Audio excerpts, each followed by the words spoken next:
Encounter नहीं हत्या मानते? मैं इसे इनकाउंटर नहीं हत्या मानता हूं। और जितने लोगों ने, जो लोग भी शरीक रहे उसमें, पुलिसकर्मी लोग जो भी थे, अभी तो जांच का विषय है। मैं माननीय उच्च न्यायालय से, सुप्रीम कोर्ट से मांग करता हूं आपके इस चैनल के माध्यम से कि महोदय इसकी निष्पक्ष जांच होनी चाहिए और इस जांच में जितने लोग दोषी हैं उनके खिलाफ हत्या का मुकदमा दर्ज हो और उन्हें फांसी का है, उसके बाद गोलियों से भून दिया जाता है उसको।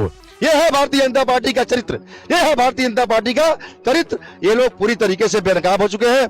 केवल झूठ, उसके ऊपर कई आपराधिक मुकदमे हों, भरत तिवारी के खिलाफ एक भी मुकदमा नहीं था। इसे हत्या मानते हैं? इसे हत्या मानता हूं। तो आपकी क्या मांग है? मेरी मांग है कि जिन लोगों ने उन पे गोली चलाई, फर्जी इनकाउंटर किया, उन सारे लोगों को, एक आपराधिक चरित्र का व्यक्ति मुख्यमंत्री है वहां पे, और उस व्यक्ति ने नाजायज तरीके से एक निर्दोष बालक, जिसके लिए में कम से कम मुझे लगता है कि 300 से ज्यादा ब्राह्मणों की ही हत्याएं हुई। अभी देख लीजिए बिहार में एक नौजवान साथी, हमने किताबों में पढ़ा था चंद्रशेखर आजाद जी को कि कोई वह भी एक ब्राह्मण थे जो देश के लिए शहीद हुए। कि तो मैं ये सुना ये भरत तिवारी को कि जिस व्यक्ति ने अपने गांव के लिए, अपने क्षेत्र के लिए, अपने आवाम के लिए संघर्ष करने का काम किया, जो गांव पूरी तरीके से नदी में विलीन हो चुका था, सरकारी महकमे ने वहां के लोगों को ये प्रमाणित है विस्थापित करने का काम किया, उसकी यही मांग थी। उसने अपने संघर्ष और मेहनत से वहां पे बिजली लाने का काम किया, उसकी मेहनत से बंदे बने। आज वो आंदोलन कर रहा था, वहां के डीएम और एसएसपी से मांग कर रहा था कि यहाँ पे मिट्टी की व्यवस्था करा दी जाए। डीएम एसएसपी को बुलाइए, यहाँ अभी बारिश का समय आ रहा है, गांव फिर डूब जाएगा। क्या सिला मिला उसको?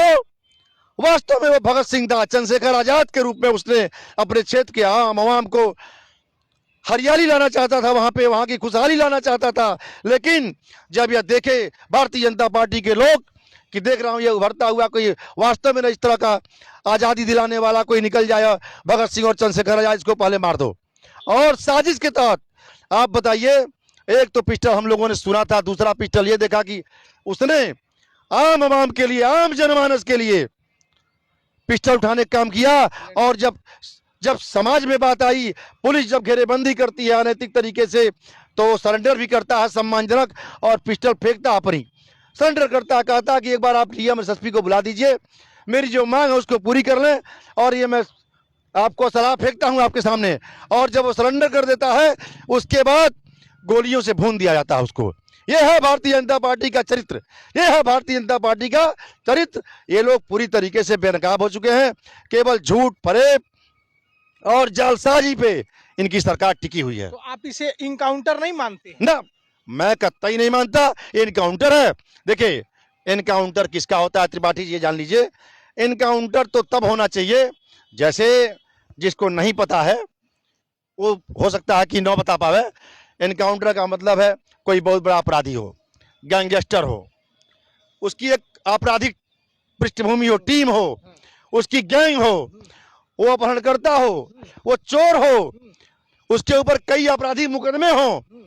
भरत तिवारी के खिलाफ एक भी मुकदमा नहीं था। इसे हत्या मानते हैं? इसे हत्या मानता हूं। तो आपकी क्या मांग है? मेरी मांग है कि जिन लोगों ने उन पे गोली चलाई, फर्जी इनकाउंटर किया, उन सारे लोगों के खिलाफ आपराधिक मुकदमा, हत्या का मुकदमा दर्ज हो और उनको फांसी की सजा दी जाए। मैं ये मांग करता हूं शासन और प्रशासन से। सम्राट चौधरी जी कह रहे हैं माफिया और गुंडे छोड़ दे बिहार, नहीं तो नेपाल चले। अच्छा, ये बताइए, एक अनपढ़ खुद माफिया आदमी है जिसके ऊपर कई आपराधिक मुकदमे दर्ज हैं। बिहार के वर्तमान मुख्यमंत्री के खिलाफ हमें लगता है कि मेरे जानकारी में दर्जनों आपराधिक मुकदमे दर्ज हैं, दर्जनों। और वह व्यक्ति अगर इस तरह की बात करता तो हंसी आती है। एक आपराधिक चरित्र का व्यक्ति मुख्यमंत्री है वहां पे, और उस व्यक्ति ने नाजायज तरीके से एक निर्दोष बालक, जिसके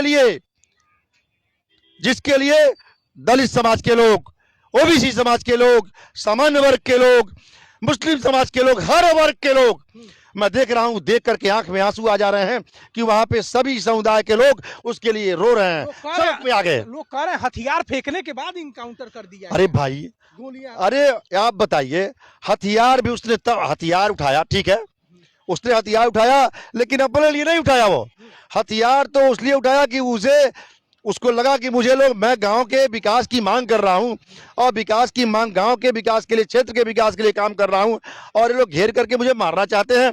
तो हर आदमी अपने बचाव में कुछ करता है, उसने बचाव में निकाला। लेकिन जब देखा कि बात उसके सम्मान की आई कि भाई हम तो अपराधी है नहीं, हम तो गुंडे हैं नहीं, हमारी मांग पूरी कर दी जाए, मैं असलहा आपको समर्पित करता हूं। हत्या मानते हैं। तो असलहा फेंक दिया वो और कहा भाई आप लोग हमारी बात का जवाब दे दीजिए, हमारे यहाँ विकास कर दीजिए, मट्टी गिरवा दीजिए।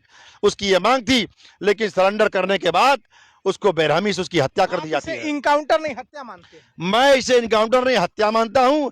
और जितने लोगों ने, जो लोग भी शरीक रहे उसमें, पुलिसकर्मी लोग जो भी थे, अभी तो जांच का विषय है। मैं माननीय उच्च न्यायालय से, सुप्रीम कोर्ट से मांग करता हूं आपके इस चैनल के माध्यम से कि महोदय इसकी निष्पक्ष जांच होनी चाहिए और इस जांच में जितने लोग दोषी हैं उनके खिलाफ हत्या का मुकदमा दर्ज हो और उन्हें फांसी की सजा दी जाए। तो